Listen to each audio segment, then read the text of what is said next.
Hello everyone. चलिए आज का वीडियो बहुत इंपॉर्टेंट है। और मैं एक चीज़ बताना चाहता हूँ वीडियो शुरू करने से पहले।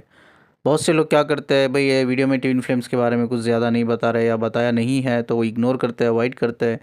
तो मैं आपको बता दूँ, मेरा जो यूट्यूब चैनल है और मेरे जो वीडियोस होते हैं इस कम्प्लीटली बेस्ड ऑन विजडम होते हैं, ठीक है। और मेरे जो वीडियोस होते हैं आपको 100% ये एक स्टेप आगे लेके जाता है एनलाइटमेंट की तरफ। जो इंसान सिर्फ एक बॉडी माइंड के पीछे भागना चाहता है और सिर्फ बहुत कम समय में without any knowledge wisdom experience बहुत कम समय में वो अपने जो डीएम होता है, डीएफ होती है, उसको हासिल करना चाहता है या हासिल करना चाहती है, तो उनके लिए एक्चुअली मेरा वीडियो नहीं बना है ना, मेरा चैनल उनके लिए बना है। मेरा चैनल जो बना है, जो वीडियो मैं बनाता हूँ, it's completely based on wisdom होते हैं। और 101% आपको ये परसेंट, एक स्टेप मैं कहूँगा, एक स्टेप आपको एनलाइटमेंट की तरफ आगे लेके जाते हैं। चलिए, हमने एंसेस्टर कर्मा के बारे में तो सुना ही है कि आज वो कर्मा, एंसेस्टर कर्मा कैसा डेवलप होता है, हमें उसे कैसा हील करना है, आज उसको हम समझने की कोशिश करेंगे। वीडियो का टाइटल तो आपने देख ही लिया होगा कि वीडियो का टाइटल ये है, the spirit enter into your body when fertilization happen. ठीक है, इसका मतलब क्या है हम बात करेंगे। और ये कर्मा एक्चुअली कैसा डेवलप होता है, कैसा हील करना है, हम इसके बारे में जानकारी हासिल करेंगे। बहुत से लोगों का क्वेश्चन ये होता है, सर एंसेस्टर कर्मा ये क्यों सर? चलिए, मेरे ग्रैंडफ़ादर ने कुछ गलती की है, उसकी सफ़रिंग क्यों मुझे मुझे क्यों सफ़रिंग मिल रही है? उसको लेकर मैं क्यों सफ़र कर रही हूँ? उसको लेकर मुझे क्यों हील करना है? मेरी मॉम ने गलती की होगी, उसको लेकर मुझे क्यों हील करना है? मुझे क्यों सफ़र करना है? मेरे फादर ने की होगी गलती, उसको लेकर मुझे क्यों हील करना है करके। देखिए, ये अक्सर जो मैं पास्ट लाइफ रिग्रेशन में करता हूँ, तो कई सारे पास्ट लाइफ रिग्रेशन में मैक्सिमम मैंने देखा है कि वो जो इंडिविजुअल इंसान सफ़र कर रहा है कई सारी चीज़ों से, तो उसमें कोई गलती ही नहीं है उसकी। ठीक है, उसमें कोई गलती नहीं, ना उसका कोई पर्सनल कर्मा है। ये कर्मा जो है उसके डैड का हो सकता है, ग्रैंडफादर का, ग्रैंड मदर, ग्रैंड पेरेंट्स, या रिलेशन में किसी का भी हो सकता है जिसे वो इमोशनली कनेक्टेड था या कनेक्टेड थी। तो उनके कर्मास को वो हील करने के लिए आते हैं। कभी कभी क्या होता है स्पिरिचुअल डायमेंशंस में, जैसा हमने कहा कि री साइकिल होता है। री साइकिल ये कम्प्लीटली, जैसा मैं हर वीडियो में आपको पहले भी बताया है कि ये पर्सनल चॉइस होता है सोल का। ये हमारे हाथ में नहीं होता। हमारे हाथ में मतलब एक डिवाइन के हाथ में नहीं होता, आपके स्पिरिचुअल एंजल मास्टर के हाथ में नहीं होता, सोल के हाथ में होता है। सोल डिसाइड करेगी आफ्टर फिजिकल डेथ कि मुझे वापस री लेना है या नहीं लेना है। ठीक है, कई सारे केसेस में क्या होता है, जो हमारी फैमिली मेम्बर होते हैं, हम एक ही सोल ग्रुप से बिलोंग करते हैं, एक ही डायमेंशन से बिलोंग करते हैं। वो कर्मा वो कर्मा को हील करने के लिए, जो हमारा एंसिस्टर का कर्मा है, एंसिस्टर का मतलब आप बोलो आपके ग्रैंडफादर या आपके ग्रैंडफादर के फादर या आपके फादर, कोई भी हो फैमिली में, कोई जो आपके फैमिली ट्री से जुड़े हुए हैं, या ऐसा कहो कि जो लोग आपके फैमिली मेम्बर है वही आपके सोल ग्रुप से जुड़े हुए हैं, डायमेंशन से जुड़े हुए हैं। तो क्या करते हैं, आपकी जो सोल होती है ना, ये पर्सनल रिस्पॉन्सिबिलिटी लेती है कि आपको री मत लो आप। मैं दुनिया में जाऊंगा या जाऊंगी, आपके जो कर्मा है मैं दुनिया में जाकर मैं हील करूंगी। अब ये बड़ा क्वेश्चन मार्क आता है, दुनिया में ही जाकर क्यों हील करना है, क्यों हम स्पिरिचुअल डायमेंशन में हील नहीं कर सकते? कुछ कर्मा ऐसे होती है या कुछ लर्निंग ऐसे होती है कि जहाँ हमें इस दुनिया पे आना ही पड़ता है। ठीक है, तो इसकी वजह से कभी कभी हम एक इंडिविजुअल रिस्पॉन्सिबिलिटी लेते हैं। हमारे जो फैमिली मेम्बर होते हैं, फैमिली मेम्बर की जो सोल होती है, जो हम सब एक ही डायमेंशन से बिलोंग करते हैं, एक ही स्पिरिचुअल ग्रुप से बिलोंग करते हैं, हम उनको बोलते हैं ठीक है री आप मत लो, अब वापस जाने की ज़रूरत नहीं, अब इधर ही रहो, ग्रो करो, हील करो अपने आप को, आपके बदल बिहाफ ऑफ यू मैं जाऊंगा, मैं जाऊंगी, मैं हील करूंगी करके। ये भी एक कॉन्सेप्ट होता है स्पिरिचुअलिटी में। तो इसका मतलब ये है कि आपको ब्लेम नहीं करना चाहिए। बहुत से लोग ब्लेम करते हैं, फ्रस्ट्रेट हो जाते हैं कि यार मैं क्यों दूसरों का कर्मा, मैं क्यों सफ़र कर रहा हूँ, मैं क्यों हील कर रहा हूँ उस चीज़ को करके। ये आपको समझना होगा, ये कहीं ना कहीं आपकी सोल ने वो रिस्पॉन्सिबिलिटी ली है कि आप अपने एंसेस्टर के कर्मा को हील करोगे दुनिया में। जो आपके एंसेस्टर उधर स्ट्रक हो पड़े हैं, उनको हीलिंग चाहिए। आप जैसे ही इस दुनिया में आते हो, अपने कर्मा, उनके कर्मा को आप रिजॉल्व कर लेते हो, जितना जल्दी आप रिजॉल्व करते हो उतना ही उनकी हीलिंग हो जाती है। यानी कि इसका मतलब ये है कि वो एक डायमेंशन से दूसरे डायमेंशंस को मूव ऑन करने लगते हैं। यानी कि एक स्ट्रगलिंग साइकिल जो होती है ना, वो ब्रेक होती है, वो आगे बढ़ने लगते हैं। तो कभी कभी ये हमारी खुद की सोल ये चूज़ करती है कि हम अपने एंसेस्टर कर्मा को हील करेंगे करके। तो हमें ब्लेम नहीं करना चाहिए इस चीज़ को। जो भी हमारे पार्ट में आया है वो सोचो आपकी सोल ने चूज़ किया, ऐसे part of your soul contract, तो उसको एक रिस्पॉन्सिबिलिटी लेकर आपको उस चीज़ को हील करना है। अब बहुत साइंटिफिक वे में मैं आपको बताने वाला हूँ कि ये एंसेस्टर कर्मा कैसा एक्चुअली ग्रो होता है। रिसर्च करने के दौरान एक चीज़ मुझे पता चली वो है जेस्टर पीरियड कहते हैं साइकोलॉजी में। जो बच्चा रहता है अंदर उसको हम फेटस कहते हैं। फेटस का मतलब अनबॉर्न बेबी, ठीक है। तो जो फेटस होता है ना, जब वो फेटस ग्रो होता है, अंदर ग्रो होता है, तो ये क्वेश्चन कई लोग मुझसे पूछते हैं, सोल कब बॉडी में आती है, ठीक है।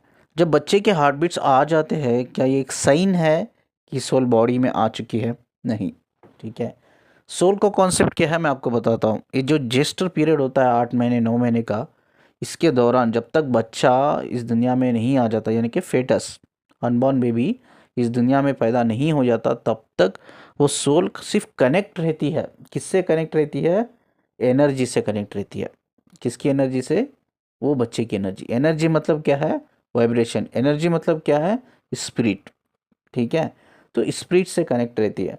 तो ये यानी कि सोल कंप्लीटली वो बच्चे की बॉडी में नहीं आती है, फेटस की बॉडी में नहीं आती है, यानी कि अनबॉर्न बेबी में नहीं आती। वो ट्रैवल करती रहती है। सिर्फ वो सोल की जो फ्रीक्वेंसी होती है वो स्पिरिट से कनेक्ट रहती है, और कनेक्ट रहने की वजह से, सोल फ्रीक्वेंसी स्पिरिट से कनेक्ट रहने की वजह से ये स्पिरिट हमारे अंदर ऑलरेडी काम करने लगती है। यानी कि फिजिकल बॉडी, यानी कि एक जो बच्चा होता है, किस तरह से उसका प्रोसेस होता है मैं आपको बता दूं, आपको तो पता होता है, ठीक है।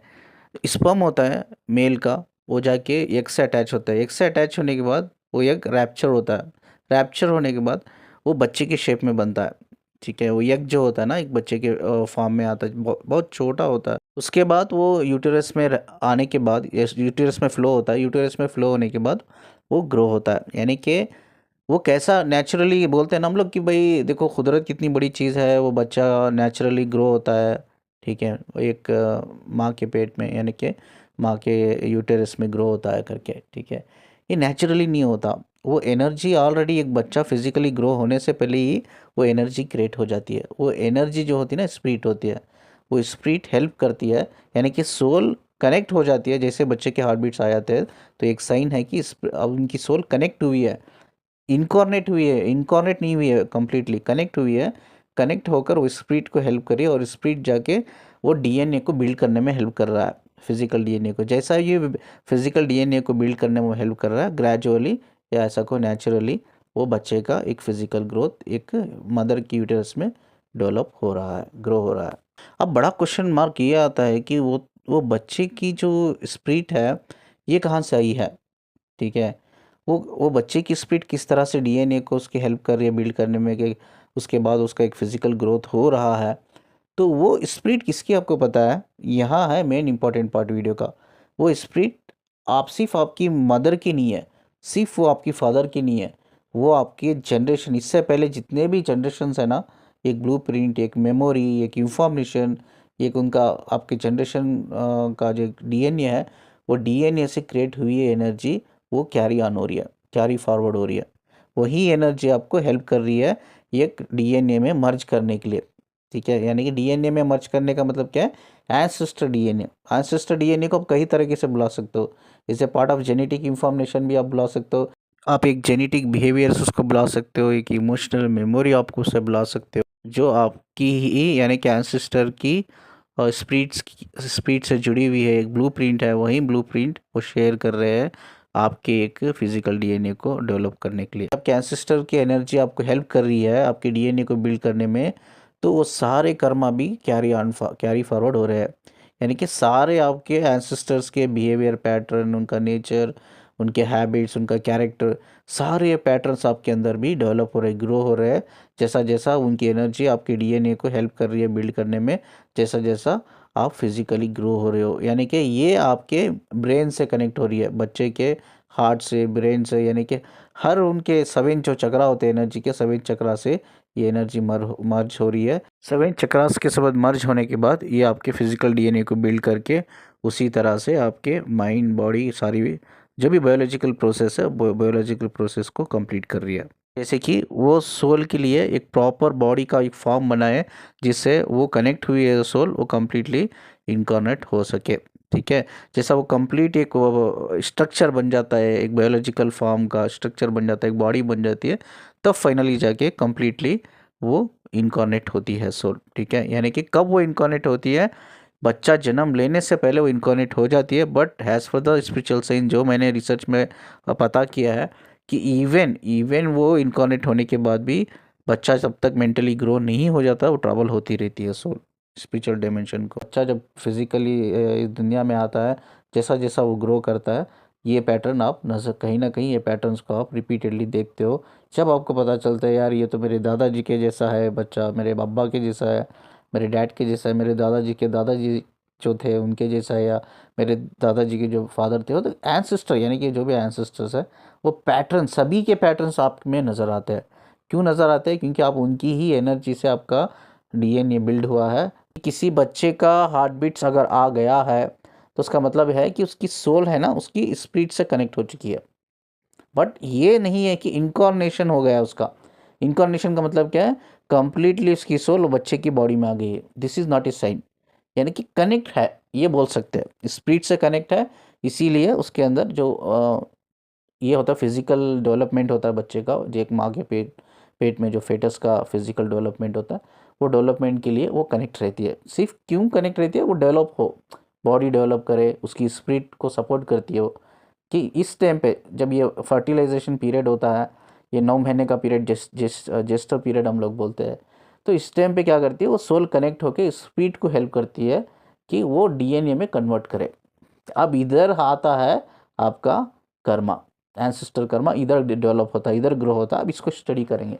अब मेन इंपॉर्टेंट सिनेरियो क्या मैंने अभी डिस्कस कर रहा हूँ इधर, सोल कंप्लीटली एक फेटस की बॉडी में नहीं आती है, सिर्फ वो कनेक्ट रहती है फेटस के स्पिरिट से, एनर्जी से कनेक्ट रहती है और सपोर्ट करती है कि वो स्पिरिट डीएनए में कन्वर्ट होकर उसका जो भी फिजिकल ग्रोथ, यानी कि जो भी बॉडी बनना है, उसके पैर बनना है, उसके हाथ बनना है, उसका मुंह नाक कान, अंदर के जो इंटरनल पार्ट्स होते हैं वो उसको बनना है, उसके नाखून बनते हैं, बच्चे का स्किन टेक्सचर आता है, कई सारे ऐसी चीज़ें, बोन्स डेवलप होते हैं बच्चे के अंदर, हार्ट होता है, किडनी होता है, लंग्स होता है, गल ब्लेडर होता है, कई सारे टेस्टिकल्स होते हैं अगर वो लड़का है तो, ठीक है, अगर वो लड़की है तो उसके अंदर रिप्रोडक्टिव ऑर्गन्स ग्रो होते हैं, कई सारी चीज़ें हैं ना वो एक 9 महीने के पीरियड में फिजिकल वे में वो ग्रो होते हैं। ये कब ग्रो होते हैं? जब वो इसकी सोल जो होती है बच्चे की या बच्ची की, वो स्पिरिट से कनेक्ट होती है, स्पिरिट जाके डीएनए में मर्ज होने लगती है, तो ये फर्टिलाइजेशन शुरू हो जाता है। ठीक है, ये 9 महीने का फर्टिलाइजेशन होता है। दिस इज़ एक्चुअली प्रोसेस है, फर्टिलाइजेशन का प्रोसेस है, एक सोल कनेक्ट होने का एक प्रोसेस है बॉडी से, स्पिरिट से।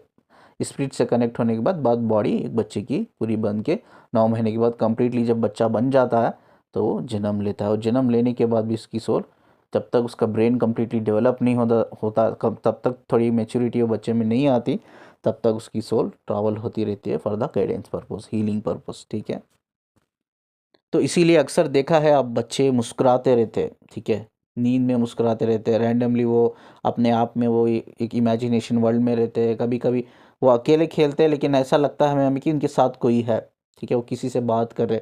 अपने कभी कभी अपने बच्चों को फोकस करो, आप रियलाइज़ करो कि खेल रहे तो अकेले हैं लेकिन उनको ऐसा अकेला नहीं लगता उनको कि वो अकेले खेल रहे हैं, ऐसा लगता है कि कोई है, कनेक्टेड है उनसे करके। तो ये माना जाता है जो बच्चे होते हैं छोटे छोटे, उनसे spiritual angel master already soul travel जो होती रहती है स्पिरिचुअल डायमेंशन से और अर्थ से, तब इस दौरान वो कनेक्ट रहते हैं, बच्चों को प्रोटेक्ट करते हो इनफैक्ट। ठीक है, तो इसीलिए बच्चे नींद में भी देखा होगा आपने मुस्कुराते हैं, अकेले में भी मुस्कुराते हैं, मतलब एक अलग इमेजिनेशन वर्ल्ड में रहते हैं वो लोग। तो बिकॉज ये एक साइन है कि इवन बच्चा पैदा होने के बाद भी उसकी सोल जो होती है ट्रैवल होती रहती है एक गाइडेंस के लिए।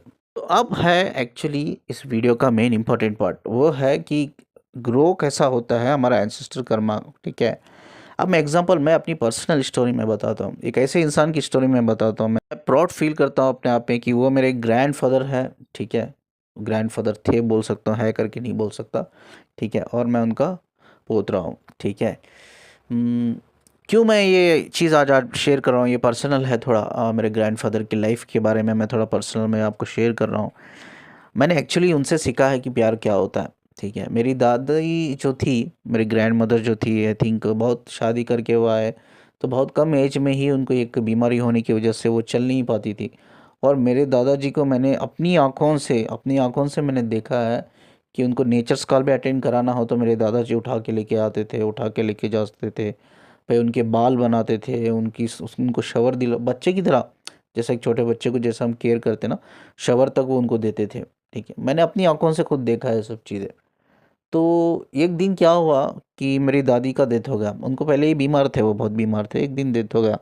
तो मेरे दादाजी से जाके मैंने कहा कि मैंने खुद अपनी आंखों से देखा है, आपने कितनी उनकी टेक केयर की है, ठीक है। इवन आपने कभी दूसरा थॉट्स लेके नहीं आए किसी और दूसरे औरत से शादी करना है, या कभी ऐसे उल्टे सीधे कामों में नहीं गए, अफेयर करना, चोरी छुपे, या किसी और औरत के साथ रिलेशन रखना, नथिंग एल्स, ऐसा कुछ भी नहीं है।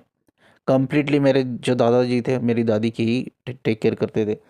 तो उनकी डेथ हो गई। डेथ होने के बाद मैंने अपने दादाजी को बोला कि मैंने आंखों से देखा है ये सब चीज़ें, तो आप शादी क्यों नहीं कर लेते, आप दूसरी शादी क्यों नहीं कर लेते, क्योंकि आपको ये शादी में तो आपको कभी सुकून नहीं मिला, सिर्फ आप उनकी टेक केयर करते करते ही आपका ख़त्म हो गया, रिलेशन ही ख़त्म हो गया। अब तो मेरी दादी जी भी नहीं रही, आप शादी क्यों नहीं कर लेते दूसरी शादी। ऐसा देखा जाए तो मेरे दादाजी बहुत रिच पर्सन थे, कर सकते थे वो अगर चाहे तो उन्होंने मुझे एक चीज़ बोली, आज मैं इस यूट्यूब में के ज़रिए मैं आपको बता रहा हूँ कि जब मैंने उनको बोला कि आपने बहुत उनकी टेक केयर की है, तो मेरे दादाजी ने क्या बोला पता है, मुझे आज भी याद है वो बात, मैंने नहीं की है। मुझे बड़ा शौक लगा सुन के कि ये क्या बोल रहे हैं, मैंने खुद आंखों से देखा है इन्होंने किया है। तो दादाजी बोल रहे कि मैंने कुछ नहीं किया है। तो दादाजी ने बोला मैंने कुछ नहीं किया है, तो बाद उस चीज़ को उन्होंने समझाया मुझे, ठीक है। जो क्या समझाया उन्होंने कि ये इनफैक्ट मैं ही पूछ के आया था मेरी किस्मत में कि मैं इसकी ताबेदारी करूँगा, यानी कि मैं इसकी टेक केयर करूँगा, ठीक है। इसीलिए ये मेरी पत्नी बन के आई, इसीलिए ये बीमार हो गई, मैंने उस चीज़ को एक्सेप्ट किया रिस्पॉन्सिबिलिटी की तरह, और मैंने वो पूरा किया। आज उसकी डेथ हो गई। मैं इस रिश्ते में, चलो मुझे कुछ मिला है या नहीं मिला है मैं ये तो नहीं जानता, लेकिन मैंने बहुत कुछ सीखा है। प्यार क्या होता है, मोहब्बत क्या होता है, इश्क क्या होता है, इमोशंस क्या होता है, एक दूसरे के लिए ट्रू फीलिंग क्या होती है, ऑनेस्टी लॉयल्टी क्या होती है, कमिटमेंट क्या होती है, रिस्पॉन्सिबिलिटी क्या होती है। कई सारे जो एक्सपेक्ट है रिलेशनशिप के मैंने इसमें सीखा है। आई थिंक बस मुझे जितना लर्न करना था मैंने हद से ज़्यादा इनसे लर्न किया है। बस मेरे लिए वो पहली मेरी बीबी थी, वो पहली ही रहेगी और फाइनल रहेगी। प्यार था दोनों के बीच में, प्यार था। इवन का रिलेशनशिप ठीक नहीं था, कि ठीक नहीं इसलिए था कि वो बीमार हो गई जल्दी, इसलिए नहीं था। तो प्यार था। वो प्यार एक्चुअली क्या होता है मैंने देखा है आँखों से, मैंने उनसे ही सीखा है कि प्यार क्या होता है, ठीक है। यही पैटर्न मैंने अपने डैड में देखा है। मेरी मम्मी भी बहुत जल्दी डेथ हो गई, तो 1 साल 2 साल वो भी बीमार थी, उसके बाद वो डेथ हो गई। और मेरे डैड भी कभी शादी नहीं किया, उनके पास भी पैसा था, ऐसा नहीं कि पैसा नहीं था, वो भी शादी कर सकते थे, लेकिन उन्होंने कभी शादी नहीं की। वो अकेले बिना शादी करे, बिना किसी औरत के बारे में सोचे, बस मेरी बीवी वही थी जो पहले थी और लास्ट वही रहेगी। इसके बाद कोई दूसरी औरत मेरी लाइफ में नहीं आएगी, कोई नई स्टोरी मेरी लाइफ में क्रिएट नहीं होगी। तो यही बोलकर वो, उनकी भी 3 साल हो गए डेथ होकर, मेरे डैड की भी। तो उन्होंने बिना किसी औरत का ख्याल करे हुए मैरिज करे, वो भी सिर्फ उनकी ही यादों में, मेरी मम्मी की यादों में ही उन्होंने लगभग 13-14 साल जिया उन्होंने। 13-14 साल के बाद उनकी डेथ हुई। तो ये पैटर्न मेरे अंदर भी है। मैं भी आज जो मैंने अपने दादाजी से सीखा है, मेरे डैड से जो सीखा है ना, तो मेरे लिए भी मेरा भी कॉन्सेप्ट यही है भाई, जिससे आप प्यार करते हो तो फिजिकली भी हैंडीकैप क्यों ना हो, ठीक है, वो दुनिया की कितनी बदसूरत औरत क्यों ना हो, आई डोंट केयर। अगर आप प्यार करते हो दैट इज़ मोर इम्पोर्टेंट, ठीक है। उसको एक रिस्पॉन्सिबिलिटी की तरह लो और उस रिलेशनशिप को निभाओ, ठीक है। अगर आप चाहे तो उसी रिलेशनशिप में आप बहुत कुछ सीख सकते हो, बहुत कुछ, हद से ज़्यादा आप सीख सकते हो, ठीक है, अगर आप सीखना चाहो तो दूसरी औरत की ज़रूरत ही नहीं है, ज़रूरत ही नहीं है, बात ख़त्म है। एक ही स्टोरी में आप सब सीख लेते हो तो बात ही ख़त्म हो गई उधर, वो चीज़ है। तो अब मैं ये स्टोरी इसलिए मैं इधर शेयर कर रहा हूँ कि इधर कैसा एंसेस्टर कर्मा ग्रो होता है। तो ये हमने देखा है साइंटिफिकली एक अप्रोच मैंने किया है। जो हमारी स्पिरिट होती है ना, ये हमारे एंसेस्टर से कनेक्ट रहती है, उनकी मेमोरी से कनेक्ट रहती है, इवन उनकी डेथ होने के बाद उनके डीएनए से कनेक्ट रहती है। आप सोचो, आपकी ग्रैंडफादर के ग्रैंडफादर, आपके ग्रैंडफादर के फादर, उनके फादर के फादर हो गए वो, तो ठीक है, वहाँ से, इससे भी हो सकता है आगे से जनरेशन है, मैं वहाँ से जनरेशन लेता हूँ। जो आपके ग्रैंडफादर के फादर है वो उनसे आपके ग्रैंडफादर बने, आपके ग्रैंडफादर से आपके डैड बने, आपसे आपके डैड डैड से आप बने, और आप से आपके बच्चे बनेंगे। यानी कि एक जनरेशन है, एक जनरेशनल चेंज है, ठीक है। आप सोचो, किसी का ग्रैंडफादर, किसी का ग्रैंडफादर एक ऐसा, उनकी एक कंडीशनिंग है कि उन्होंने 4-4 शादी की है, या ऐसा कहो कि उन्होंने एक शादी की है और 3-4 औरतों से उनके अफेयर थे, फिजिकल अफेयर्स थे, ठीक है।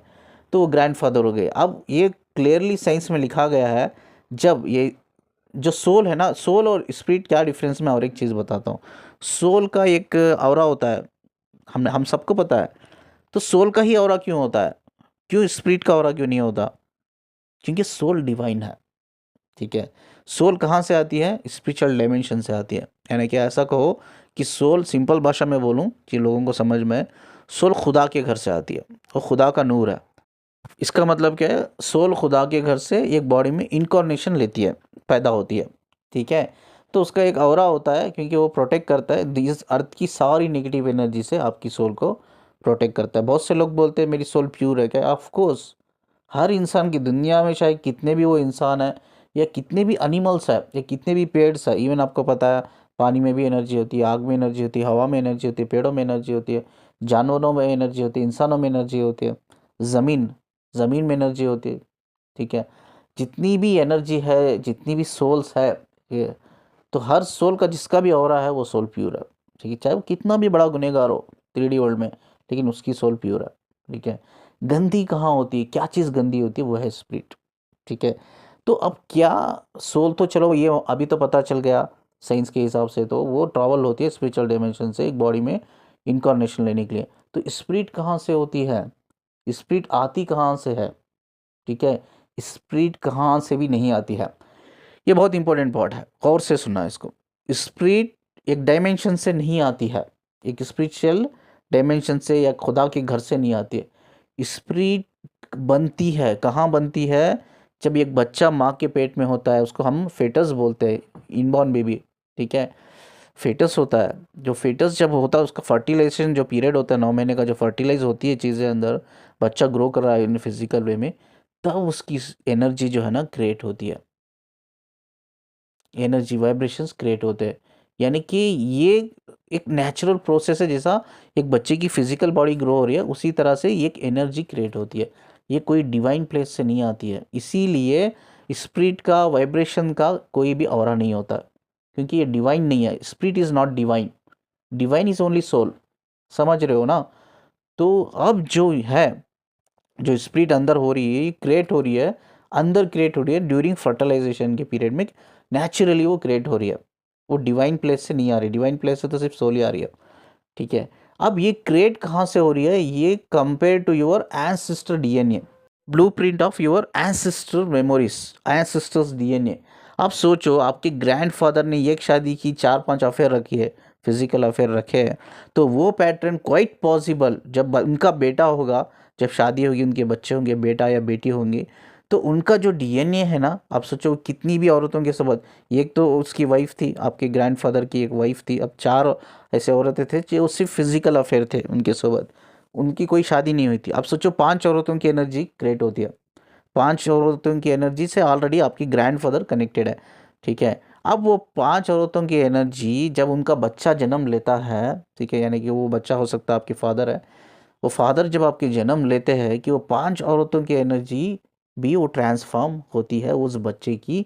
जब वो फिजिकल ग्रोथ होती है तब उसकी फर्टिलाइजेशन होती है, जब फिजिकल ग्रोथ होती है तभी उसकी एनर्जी भी, यानी कि स्पिरिट क्रिएट होती है, वाइब्रेशंस क्रिएट होते हैं, तब वो 5 औरतों की एनर्जी भी उसके अंदर, वो डीएनए के अंदर रहती है, कनेक्ट रहती है, वो फिजिकल लेवल में भी वो कन्वर्ट होती है, ठीक है, यानी कि ग्रो होती है, और एक स्पिरिट लेवल में भी वो ग्रो होती है।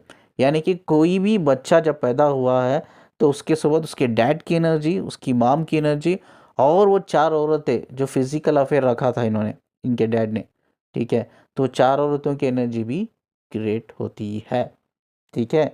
अब सोचो, वो 4 औरतों की एनर्जी क्रिएट होती है उस बच्चे के अंदर, अगर वो 4 औरतों की जो एनर्जी है, यानी कि वो औरतें हैं, आपके डैड के अलावा भी किसी और के साथ भी उनके फिजिकल अफेयर्स थे, तो उनकी भी एनर्जीज क्रिएट होती है, वो औरतों से भी वो एनर्जी क्रिएट रहती है। जब वो औरतें आपके डैड के साथ फिजिकल होंगे, यानी कि वो जो उसकी जितने भी वो मर्दों से कनेक्ट हुए औरत, वो मर्दों की एनर्जी, इसकी एनर्जी आपके डैड से रहेगी। जब वो आपके डैड बच्चे को जन्म देंगे, यानी आपको जन्म देंगे, तो वो सारी एनर्जीज जब आपकी स्पिरिट ग्रो होती है, अंदर डेवलप होती है, ठीक है, ड्यूरिंग फर्टिलाइजेशन, वो सारी एनर्जीज आपके डीएनए से और स्पिरिट से कनेक्ट रहती है।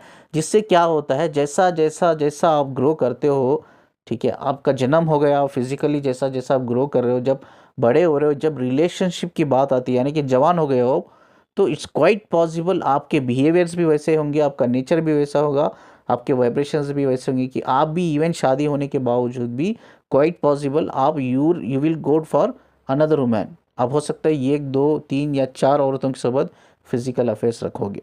तो ऐसी एनर्जीज को हम लोग डिस्ट्रैक्टिव एनर्जीज कहते हैं।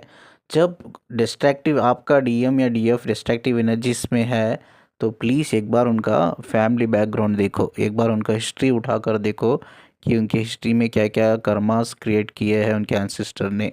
ठीक है, ये लोग कभी अवेकन नहीं होंगे तब तक कि अपने एंसेस्टर्स कर्मा को हील नहीं करेंगे। ये कभी अवेकन नहीं होंगे, कभी एनलाइट नहीं होंगे, बिकॉज इनकी जो स्पिरिट है कंप्लीटली डिस्ट्रैक्टिव एनर्जी से बनी हुई है। कहीं लोगों की, कहीं लोगों से पिछले एक पुनर्जन्म से हो सकता है या उनके एंसेस्टर चेन से हो सकता है, और उनके एंसेस्टर लोगों ने किसी किसी के साथ कितने लोगों के साथ अफेयर रखा है, उन्होंने जाके किसके साथ अलग लोगों के साथ अफेयर रखा है, तो इससे कंप्लीट चेन बन गया है। वो चेन बन गया है ना, तो सारे डिस्ट्रक्टिव एनर्जीज आप लेके अपने अंदर अब जी रहे हो, तो आप एक कंप्लीट डिस्ट्रक्टिव एनर्जी का एक पैटर्न बन गए हो। तो आप कभी अवेकन नहीं होंगे, कभी एनलाइटमेंट नहीं होंगी, कभी भी आपकी एनलाइटमेंट बिल्कुल नहीं होगी, तब तक आप हील नहीं करोगे। यही रीज़न है इस दुनिया में लेस देन 2% या 1% लोग अवेकन होते हैं, बिकॉज ऑफ डिस्ट्रक्टिव एनर्जीज बहुत ज़्यादा भरी पड़ी हुई है अर्थ पे। अगर किसी के भी ग्रैंडफादर या फादर मल्टीपल सेक्सुअल रिलेशनशिप या इमोशनल रिलेशनशिप में अगर रहते हैं तो वही एनर्जी से, जो भी एनर्जीज होती है, जो स्पिरिट फर्टिलाइजेशन के थ्रू डीएनए मर्ज होता है, जब स्पिरिट एक्चुअली सपोर्ट करती है डीएनए को मर्ज करने में, तो उनका डीएनए में भी वो एनर्जीज मैच होंगी यानी कनेक्ट रहेगी, और उनकी स्पिरिट में भी कनेक्ट होंगी। और जब वो बड़ा होके वो बच्चा या लड़का या लड़की, क्वाइट पॉसिबल चांसेस ज़्यादा रहते हैं कि वो भी जाके मल्टीपल सेक्सुअल अफेयर्स या इमोशनल अफेयर्स में इन्वॉल्व हो सकती है। बट ये कभी कभी रिवर्स भी हुआ है, मैंने देखा है। रिवर्स का मतलब क्या है कि माँ बाप का अफेयर है, ठीक है, माँ बाप का कई लोगों से अफेयर है, शादी के पहले भी शादी के बाद भी, लेकिन वो बच्चा वैसा नहीं निकला। बच्चे की इवन एनर्जीज कनेक्ट थी वो कहीं लोगों से, एनर्जीज कनेक्ट होके डीएनए से कनेक्ट होके एंसेस्टर ब्लूप्रिंट होता है उससे कनेक्ट होके उसकी स्पिरिट बनी, उसके डीएनए मर्ज हुआ। ठीक है, फिर भी वो बंदा, वो लड़का या लड़की कभी गलत कामों में नहीं गई। ठीक है, यानी कि extra marital affair multiple sexual affairs में नहीं गई। क्यों नहीं गई या नहीं गया, reason I will tell you. जो लोग सराउंडिंग्स में, यानी कि उसके माता पिता उसके रिलेटिव के अलावा जो लोग उसके सराउंडिंग्स में जो लोग भी थे ना, वो अच्छे लोग थे। वो अच्छे लोगों के अंदर रहकर वो लड़की या लड़का ग्रो किया। ठीक है, इवन उनके माँ बाप ये एक्स्ट्रा मैरिटल अफेयर्स रिलेशनशिप में रहने के बावजूद भी वो बेटी या बेटा वो कभी वो गलत कामों में नहीं गया, बिकॉज ऑफ वो क्रेडिट गोज टू जो अच्छे लोग उससे कनेक्टेड थे। जब वो ग्रो कर रहा था बच्चा दुनिया में आकर, अच्छे फ्रेंड्स उसे मिले, अच्छे लोग उसके सराउंडिंग्स में मिले जो उसे एक्चुअली अवेकन करने में बहुत जल्दी इमोशनली मेच्योर, ये बहुत इंपॉर्टेंट पॉइंट बोल रहा हूँ। जो इंसान बहुत जल्दी इमोशनली मेच्योर होता है, फिजिकली तो इंसान मेच्योर हो जाता है 18 साल तक, ठीक है, लेकिन जो बच्चा इमोशनली मेच्योर होता है लगभग 14-15 साल की एज में ही इमोशनली वो मेच्योर हो जाता है, तो इस क्वाइट 100% चांसेस होते हैं कि वो इस दुनिया में अवेकन 100% होगा, चाहे वो फेमिनिन हो मैस्कुलिन हो, बहुत कम एज में होगा। ठीक है, यही रीज़न है मेरी अवेकनिंग 5 साल से शुरू होगी थी, बिकॉज माई ग्रैंड फादर, मैं प्राउडली बोल रहा हूँ, इज़ वेरी जेन्यून पर्सन, बहुत जेन्यून पर्सन। आई थिंक उनकी जगह कोई और होता, जो उनकी बीबी बीमार होती, तो वो बंदा कहीं बाहर जाकर कहीं अफेयर कर लिया होता। मेरे दादाजी ने कभी सोचा भी नहीं, तो उन्होंने कहा ये मेरे लिए फर्स्ट है एंड लास्ट, ये मेरी वाइफ जो है ना फर्स्ट एंड लास्ट। मेरे डैड में वो पैटर्न देखा मैंने, मेरे डैड भी कभी गलत कामों में नहीं गए। लोग आज बहुत आसानी से गलत काम करके पैसा रहता तो बच भी जाते हैं पैसा देकर, लेकिन उनको पता नहीं उनके आने वाली जनरेशन्स की तरफ वो एनर्जी बढ़ रही है, वो एनर्जी कनेक्ट हो रही है। जब भी आपके घर में सोचो एक इंसान ने ऑलरेडी 5-6 अफेयर रखा है, फिजिकल अफेयर रखा है और सेक्सुअल अफेयर है, तो उसको लग रहा है यार किसी को पता नहीं चल रहा है, छोड़ दे, मैं चोरी छुपे तो कुछ पैसा है मेरे पास, दौलत है, तो ये तो शादी तो मैंने कर लिया लोगों को दिखाने के लिए, और बाहर मैंने 4-5 औरतों के साथ फिजिकल हो रहा हूँ, मस्ती कर रहा हूँ, किसको पता चलता है। मेरा फार्म हाउस है, फार्म हाउस में ले जाके मैं लड़कियों को ले जाकर ऐश कर रहा हूँ, किसको पता चलता है मेरे पास पैसा है, दौलत है, किसको पता चलता है भाई। पता चलने का तो दूर की बात है, जो तुम्हारी औलाद हो रही है, ठीक है, जो तुम्हारी औलाद की औलाद हो रही है ना, उसमें भी वो औरतों की एनर्जी ट्रांसफॉर्म हो रही है। You can not believe that, पता नहीं वो कहाँ कहाँ जा रही है करके, आप सोच भी नहीं पा रहे हो। तो ऐसा मत सोचिए कि भाई जो आप गलती कर रहे हो दुनिया नहीं देख रही है तो आपका बच गए करके। दुनिया तो नहीं देख रही है, दुनिया के सामने तो आप क्लीन हो, लेकिन वही गंदी एनर्जी आप अपने जनरेशन्स को दे रहे हो, अपने बच्चों को, बच्चों के बच्चों को दे रहे हो, पास ऑन कर रहे हो, पास ऑन कर रहे हो। तो हमेशा अगर देखिए एक रिस्पॉन्सिबिलिटी लेना है। अगर मैं कुछ गलत काम करूँगा, मेरे आप बच्चे होंगे तो मेरे बच्चों पे वो गलत असर पड़ेगा। तो मुझे sake of my childrens, sake of में आने वाली जनरेशन्स के लिए तो मुझे बुरे काम नहीं करना है, मुझे गलत काम नहीं। दुनिया देखती है नहीं दिखती है मुझे फ़र्क नहीं पड़ता, लेकिन मेरा जो आने वाला जनरेशन की जो एनर्जी होगी, स्पिरिट होगी, वो क्लीन होनी चाहिए। वो मेरी रिस्पॉन्सिबिलिटी है, वो आपकी रिस्पॉन्सिबिलिटी है, एक हर इंडिविजुअल इंसान की रिस्पॉन्सिबिलिटी है। उसमें इंडिविजुअल का मतलब क्या है, उसमें औरत आती है और एक मर्द आता है, ठीक है। कहीं मैंने काउंसलिंग लेता हूँ, काउंसलिंग में लोग बोलते हैं, मैं पूछता हूँ कितने लोगों से बताओ फिजिकल हुए, ज़्यादातर फेमिनिन ही होती है। तो कितने लोगों के से बताओ फिजिकल हो गए, वो गिना देती है, नंबर गिना देती है मुझे 1 2 3 4 5 करके। तो उनको क्या लगता है दुनिया ने नहीं देखा है, चलो ये बात अंदरूनी बात है, किसको क्या पता चलेगा। तो आपको पता नहीं जनरेशन टू जनरेशन जा रही है वो एनर्जी। सोचो, चलो आप सोचो कोई औरत ऑलरेडी 3 मर्दों के साथ कनेक्टेड है फिजिकल लेवल पे, आप उसमें तीनों एक्चुअली और औरतों से कनेक्टेड है, यानी कि तीनों की एनर्जी नेगेटिव है।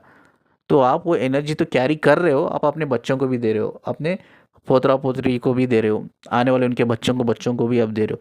चलो कोई ये बात है कि 3 लोगों से आप कनेक्ट हो, 3 लोगों की एनर्जी अच्छी है, तो वो that is a different scenario.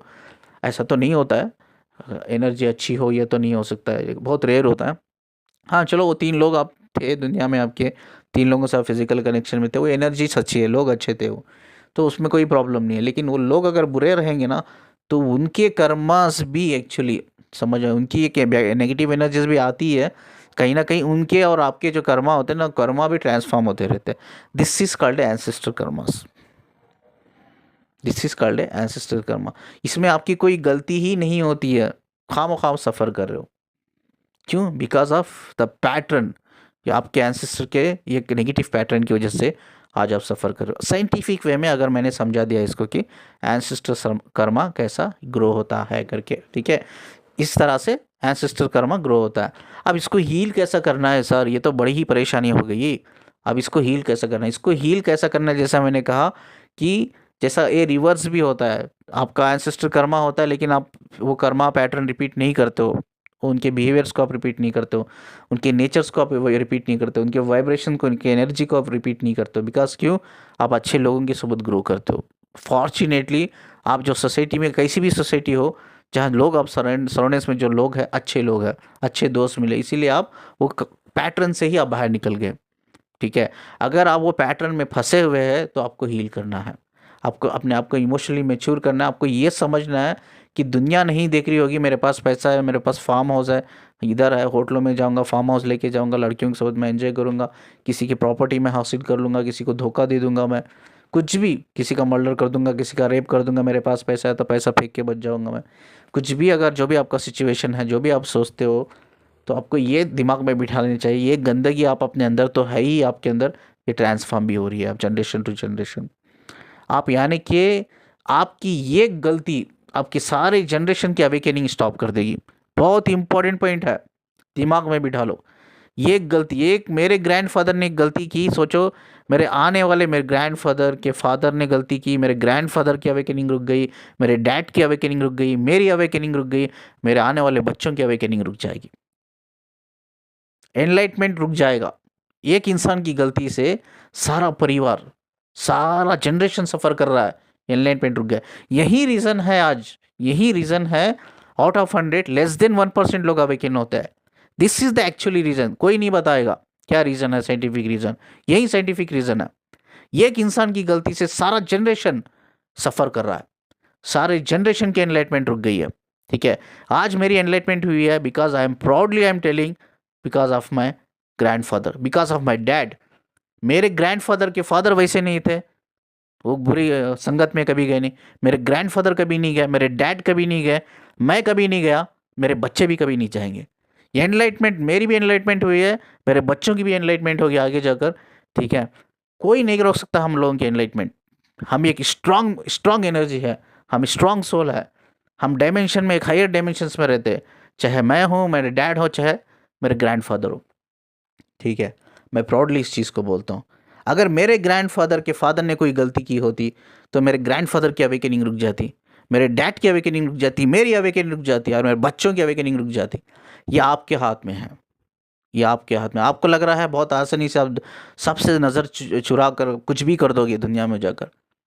आप गंदगी पास कर रहे हो, आपकी ये गलती की वजह से सारा जनरेशन सफ़र कर रहा है। ये होता है एंसेस्टर कर्मा। इसको हील कैसा करना है? अगर जब आपको पता चल गया ये एंसेस्टर कर्मा है तो इससे बाहर निकलना एक ही चीज़ है कि अपने आप को इमोशनली मैच्योर करो, अपने आप को पैटर्न से बाहर निकालो। हो सकता है आपके अंदर वो इमोशंस आ रहे होंगे कि मुझे ये एक औरत काफ़ी नहीं है, मुझे 3-4 औरतों की ज़रूरत है, मुझे 3-4 औरतों के साथ फिजिकल होना है, मन कर रहा होगा अंदर से। आप सोचते भी होंगे यार मैं तो ऐसा नहीं हूँ, ये पता नहीं मेरे अंदर से ऐसा बिहेवियर्स क्यों है, मेरे अंदर से ऐसे बिहेवियर्स क्यों है, ऐसा पैटर्न क्यों है मेरे अंदर, ऐसा नेचर क्यों है। ये because of your ancestor Karma, because of your ancestor energy, because of your ancestor blueprint. जो लोगों ने उन्होंने पास्ट में गलती की है वो ट्रांसफॉर्म किया है आपको। अब वही एनर्जी आपके अंदर पलक रही है, पनप रही है। ठीक है, एनर्जी मैंने कहा ना, एनर्जी का कोई और नहीं होता। एनर्जी एक्चुअली फर्टिलाइजेशन के दौरान एनर्जी क्रिएट होती है। क्रिएट किस बेस पे होती है? आपके एंसेस्टर पैटर्न से, उनके डीएनए से, उनके कर्मा से। ठीक है, वही कर्मा आपको पैटर्न में लेके जा रहा है बार बार, वही कर्मा आपको इन्फ्लुएंस कर रहे हैं अंदर से। आपकी एनर्जी बोलते हैं ना, एक नेगेटिव एनर्जी इतनी ज़्यादा है आपके अंदर, वो ये नेगेटिव एनर्जी आपको इन्फ्लुएंस करी। जा, शादीशुदा हो तो क्या हो गया, जा अब एक 4-5 औरतों के साथ जाके अफेयर कर ले। वो इन्फ्लुएंस कर रही है अंदर से आपको एनर्जी। आपको लड़ना है, इसको ही बोलते हैं हमारे अंदर का शैतान। ये शैतान आपसे नहीं, जनरेशन टू जनरेशन से आ रहा है। ये शैतान से आपको लड़के शैतान से बाहर निकल गए, निकलना है, पैटर्न से ही बाहर निकलना है। ये पैटर्न से बाहर निकल गए, अगर आपकी एनलाइटमेंट हो गई, आप स्पिरिचुअली कंप्लीटली अवेकन हो गए, सोचो कि आपका एंसेस्टर कर्मा हील हो गया।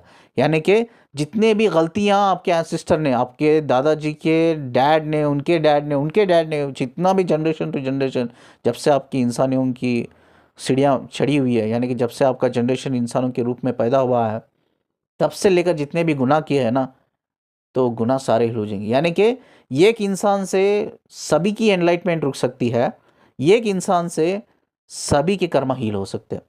ठीक है, सोचे एग्जांपल के लिए, मेरा जितना भी जनरेशन है सभी कर्मा में है, सभी गलत कामों में करके आए, गलत कामों में रहकर आए हैं। मैं इंसान इस चीज़ को रिस्पॉन्सिबिलिटी लेता हूँ। मैंने कहा ना पहले ही वीडियो के कि मैं रिस्पॉन्सिबिलिटी ले रहा हूँ, मैं इस दुनिया में जाऊँगा, आपके सारे कर्मा को मैं हील करूँगा। ये है एंसेस्टर की कर्मा को हील करना, बड़ी बात है। Like you are doing a great job. ठीक है, मैंने प्रॉमिस करके मैं जाऊंगा, आप मत जाओ, रीइंकारनेशन लेने की जरूरत नहीं, आप इधर रहो, मैं जाता हूँ, मैं इस पैटर्न को ब्रेक करके आता हूँ।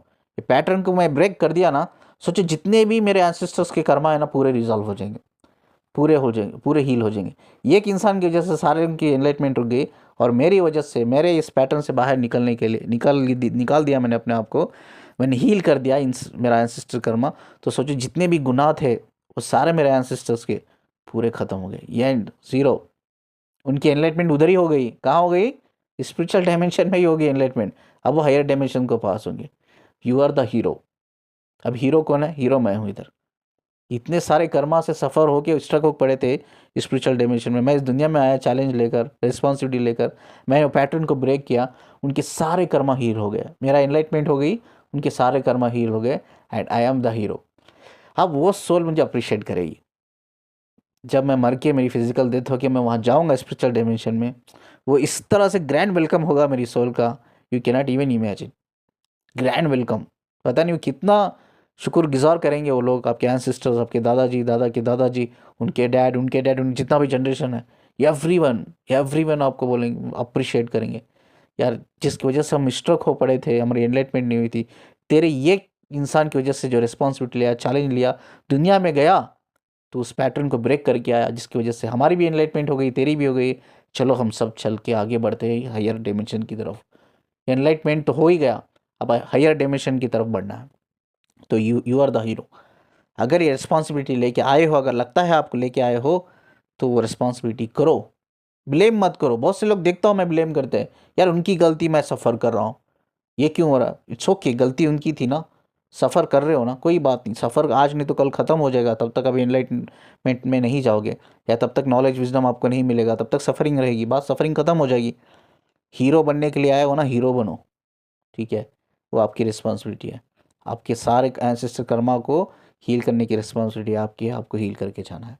Don't blame, rather than blame take it the challenge, take it the responsibility. इस बड़ी खूबसूरत बात को बोलते हुए मैं इस वीडियो को एंड करता हूँ।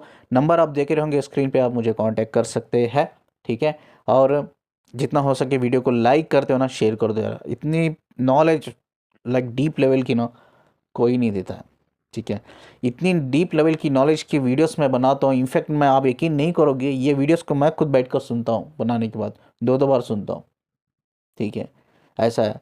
तो मैंने कहा ना, ये मैं नहीं हूँ जो मैं अभी बोल रहा हूँ ना, ये ज़ुबान तो मेरी है, लेकिन जो विजडम जो आ रहा है ना, ये कहीं और से आ रहा है। ये मैं नहीं हूँ, दिस इज़ नॉट सिबकत, ये कोई और ही है, ठीक है।